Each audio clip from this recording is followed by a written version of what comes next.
Madhya Pradesh DElEd वाले सभी students का योग शिक्षा का जो पेपर होने जा रहा है 16 जून को। माय डियर फ्रेंड्स, आप सभी छात्रों के लिए पूरा पेपर और उसका सॉल्यूशन मेरे द्वारा बताया जा रहा है।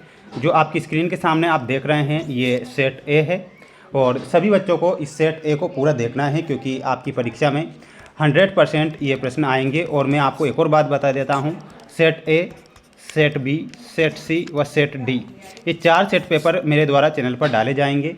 तो आप इन चारों सेट पेपर को ज़रूर देखें, क्योंकि इन 4 सेट पेपर से आपका पेपर बाहर नहीं जाएगा, क्योंकि प्रत्येक विषय के पेपर में मैंने 4 सेट पेपर बताए हैं और 100% उन्हीं 4 सेट पेपर से पेपर बनाए हैं। अब भी मेरा आपसे यही कहना है कि एक आइडिया आपको लग जाएगा कि जो प्रश्न आपकी परीक्षा में बनेंगे वो इस प्रकार बनेंगे। तो पूरा पेपर आप ध्यान से देखिएगा। जो विद्यार्थी, जो भैया बहन हमारे साथ नए जुड़े हुए हैं, सभी बच्चे चैनल को सब्सक्राइब जरूर करके रखें, जिससे कि मैं आपको प्रत्येक विषय के पेपर में हेल्प करता रहूं। ये मेरा आपसे वादा है। पूरा पेपर देखना है। आइए शुरुआत करते हैं हमारे क्वेश्चन से, जो परीक्षा में आपको दिए जाएंगे और आपसे ये प्रश्न पूछे जाएंगे। प्यारे विद्यार्थियों, सबसे पहले मैं आपको सही विकल्प वाले क्वेश्चन बता देता हूँ जो आपको याद करना है।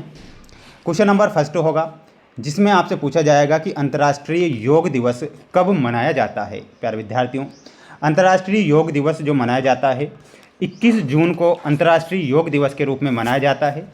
इसमें आप 21 जून करेक्ट आंसर के रूप में लिखेंगे, जो कि आपका सही उत्तर हो जाएगा। केवल्ली धाम की स्थापना की गई। प्यारे विद्यार्थियों, केवल्ली धाम की स्थापना कब की गई थी? सन 1924 में केवल्ली धाम की स्थापना होती है।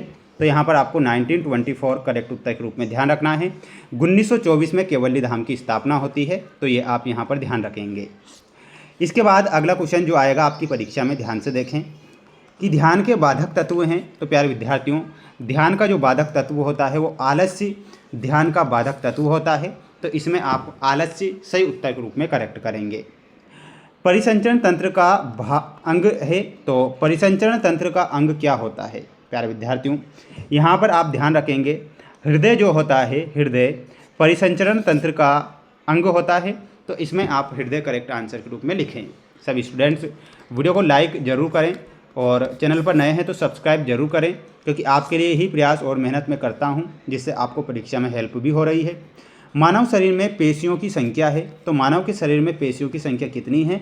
तो मानव शरीर में 600 पेशियाँ हैं। तो इसमें आपको 600 पेशियाँ करेक्ट उत्तर के रूप में ध्यान रखना है। अब हम बढ़ेंगे हमारे अगले प्रश्न की ओर। प्यारे विद्यार्थियों, इसके बाद जो 2 नंबर में आपकी परीक्षा में प्रश्न आएंगे वो इस प्रकार होंगे, जो कि आप देख रहे हैं। अनुलोम विलोम प्राणायाम के 2 लाभ लिखिए, कुंडलिनी योग को लिखिए और पंचकोश के नाम लिखिए। तो ध्यान से इसके आपको आंसर देखना है और याद करना है। देखिएगा, आंसर आपकी स्क्रीन के सामने है। अनुलोम विलोम प्राणायाम के 2 लाभ इस प्रकार होंगे। एक होता है तनाव में कमी, एक होता है हृदय स्वास्थ्य। तनाव में कमी में लिखना है, यह मानसिक तनाव, चिंता और अवसाद को कम करने में मदद करता है। हृदय स्वास्थ्य में लिखना है, यह श्वसन तंत्र को बेहतर बनाता है और रक्त परिसंचरण तंत्र में सुधार भी करता है। तो आपको ये अनुलोम विलोम के बारे में लिखना है। कुंडलिनी योग को लिखिए, तो कुंडलिनी योग क्या है? ध्यान से देखना है।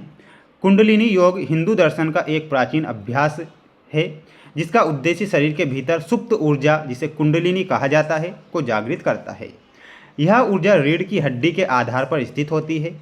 विभिन्न आसनों, प्राणायाम, मंत्रों और ध्यान के माध्यम से इस ऊर्जा को जागृत कर ऊपर की ओर 7 चक्रों के माध्यम से ले जाया जाता है, जिससे आध्यात्मिक जागृति और आत्म साक्षात्कार प्राप्त होता है। तो ये कुंडलिनी योग के बारे में आपको इतना लिखना है। तो यहाँ से आप इसका एक स्क्रीनशॉट ले सकते हैं।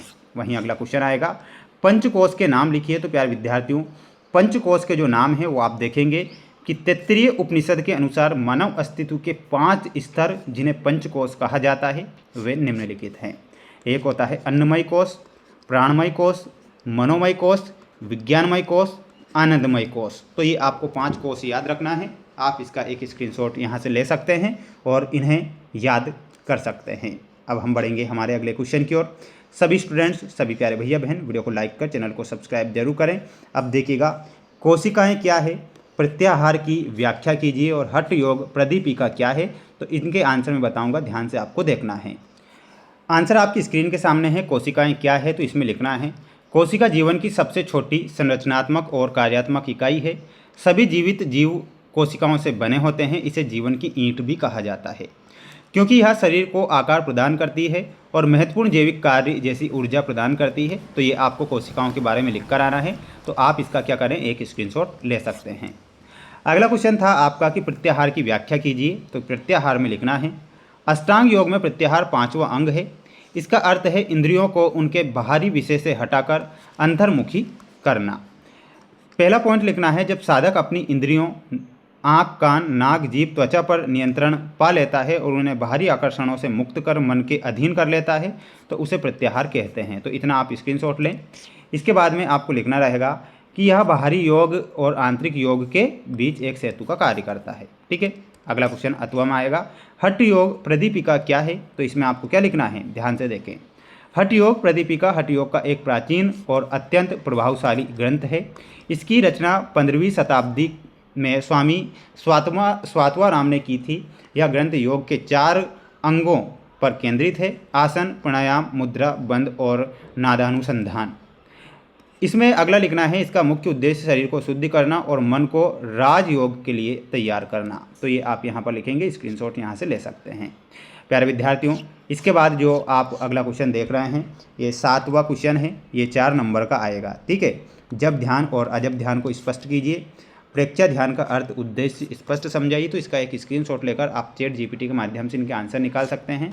इसके बाद ये भी 4 नंबर का आएगा। तो शरीर रचना पर योग का प्रभाव, मानसिक स्वास्थ्य पर योग का प्रभाव। तो ये दोनों भी 4 नंबर के क्वेश्चन हैं। तो ये आप याद करके जाएंगे।